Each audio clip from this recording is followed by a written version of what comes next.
42% reservation Rahul Gandhi గారు ఏదైతే కామారెడ్డి డిక్లరేషన్లో చెప్పారో దాన్ని ఈరోజు మన ముఖ్యమంత్రి గారు దాన్ని ఒక ఛాలెంజ్గా తీసుకొని రెడ్డి బిడ్డ అయినా కూడా ఈరోజు 42% తెలంగాణలో మేము అమలు చేస్తాము అని చెప్పి కులగణన చేసి ఒక ఆర్డినెన్స్ తీసుకొచ్చి ఆర్డినెన్స్ తోటి అదేవిధంగా మేము క్యాబినెట్లో కూడా దాన్ని ఆమోదం తెలిపి ఆ తర్వాత మేము బిల్లు రూపంలో అసెంబ్లీలో ప్రవేశపెట్టి బిల్లు కూడా పాస్ చేసుకొని మరి అది గవర్నర్ గారి దగ్గరికి పంపినప్పుడు గవర్నర్ ఒక సంతకం పెట్టేసి ఉంటే అక్కడ ఎక్కడ సమస్య వచ్చి ఉండేది కాదు. ఇప్పుడు రోజు 42% తోటి మొన్నటి నోటిఫికేషన్లో ఎలక్షన్స్ జరిగి ఉండేవి. బీజేపీ డ్రామా వల్ల మొత్తం తల్లకిందులైపోయింది. బీసీల ఆశలన్నీ కూడా అడియాశలు అయిపోయినాయి.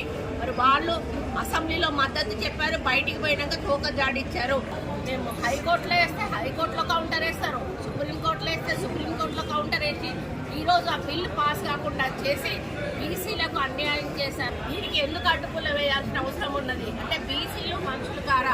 బీసీల సంఖ్యకు వాళ్ళకు న్యాయం జరగొద్దా? సంఖ్యాపరంగా మాకు రావాల్సిన న్యాయం మాకు ఎందుకు రాకూడదు అని మన ముఖ్యమంత్రి గారు ఆయన ఫార్వర్డ్ కాస్ట్ అయినా కూడా ఆయన ఎంతో అభిమానంతో ప్రేమతోటి రాహుల్ గాంధీ గారి మీద ఉన్న గౌరవంతో కాంగ్రెస్ పార్టీ ఇచ్చినటువంటి ఒక డిసిషన్ తోటి ఆయన ముందుకు వెళ్ళినప్పుడు ఈరోజు మొత్తంగా ఈ యొక్క బీజేపీ బీఆర్ఎస్ ప్రభుత్వాలు దీన్ని అడ్డుపడి అమలు కాకుండా చేసినటువంటి ఘనత వాళ్ళకు దక్కుతుంది.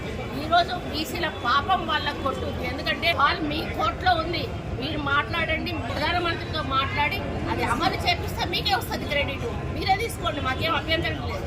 కానీ మాకు బీసీలకు మాత్రం 42% కావాలి.